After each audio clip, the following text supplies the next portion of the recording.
Hey everyone, Rich Natoli here. I'm here today to go through a very simple video, but a very important video for anyone that's going sheepshead fishing. I'm going to take the top 3 baits that I use when targeting sheepshead, and I'm going to show you how to rig those onto a jig. So I'm going to go through shrimp, sand fleas, and fiddler crabs, the best ways that I've found to rig them on a jig.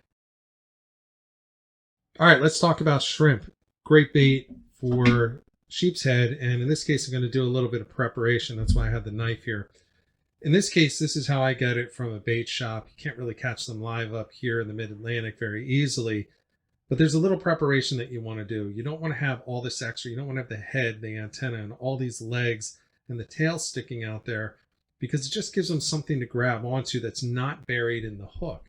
So the idea is to get this to a size that is going to be good for the sheepshead to bite, but it won't pull it off with the hook. So what I'm basically going to do is just a little prep work. So just going to cut off the head. You can use that if you want. I wouldn't recommend it simply because there's just so much that a fish can grab onto to remove it from your hook. And then you're essentially just preparing this the way that you would if it were a regular meal that you're having on the weekend. So you can leave the tail on if you want. I don't like to do that, so I actually will just take it and twist it off down at the end and get rid of the tail. Now, if you want to use the tail, you can. If you want to save save some money there, in which case I would take that, and the key here is take the hook and keep it up towards the top there. And I would take that and just scrape the top of that shell and bring it out so the point of the hook is just coming out. And you'll have a little bit of flavor coming out of there, a little bit of scent. That can work, but you can see they're going to have to bite over the top, and they're going to get a mouthful of hook when they try to take this tail. Now, the tail is not the ideal section to use. What I actually typically do is I just get rid of the tails and the heads, and I'm going to use the middle sections. And it all comes down to using bite-sized pieces that are going to match the size of your hook. So in this case, I'm going to cut it right at about this joint here. And now I have this. Now you can leave these legs on because they come off so easily. They're not going to pull this bait off of the hook. But then you take the hook, and again, you're just going to thread it onto there so the bulk of it stays up in this section up here. So in order to get this shrimp off the hook, it has to take that barb into its mouth. It has to take that point. And I'm just taking it this way, and I'm threading it in a little bit that way. And look at that. The hook is buried in there. If something wants this shrimp, the tip is right there. If they want this shrimp, they're going to come over top and grab it, or they're going to come the other direction and grab it. But in either case, if I just put a little bit of pressure, the point of that hook is coming right out of the shrimp, and it's going to be hooked on there. So really good way to hook the shrimp.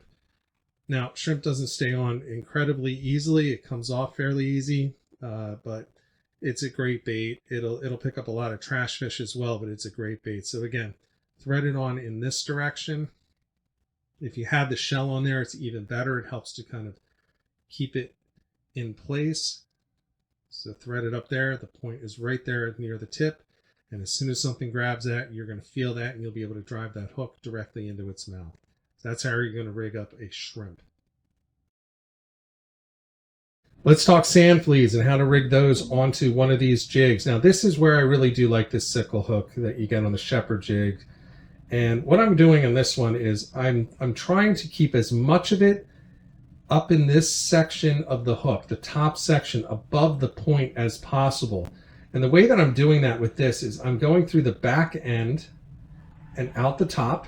So you can see like that. And you can see there's just a lot hanging off. But with the shape of this sickle hook, if you turn this and just spin it, it almost locks it in under that barb. So it's now locked in there. So you can see there's very little hanging off the back.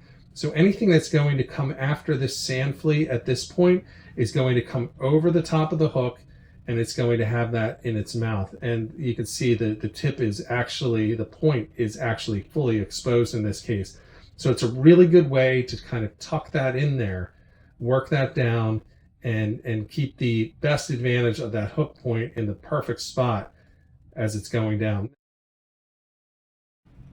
Okay, so let's take a look at how to rig a crab. And in this case, it's an Asian shore crab. I typically use fiddler crabs, But this is what I have on hand right now, so I'm going to show using this.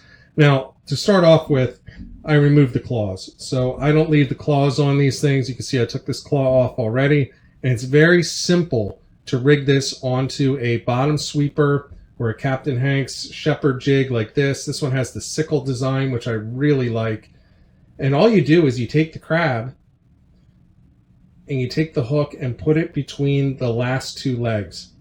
And you just push it in, get the barb inside, and let it hover above the hook like this. So that crab is now hovering. So there's a space between the hook shank and the crab itself. So anything coming in to bite this is now going to have to come over the entire crab. And if it does that, if it gets the body in its mouth, the barb of that hook is also going to be in its mouth. So you're going to have that hook point inside. So anything that grabs the body of this is going to have the hook in its mouth. It's not going to be able to pull the entire crab off by these little legs over here. It's going to get the whole thing in there. So as soon as you feel the tension, a hit, a bump, anything, you set that hook, it's going to drive that point through this small body and right into the lip of the fish. Fish on. So there you have it. Those are my 3 favorite baits, along with how I specifically rig each of those onto the jigs that I'm using when I'm targeting sheepshead. With that said, there are other ways to rig these. If you do it differently, I'd love to see you put in the comments how you prefer to rig them. I'm always open to learn something new.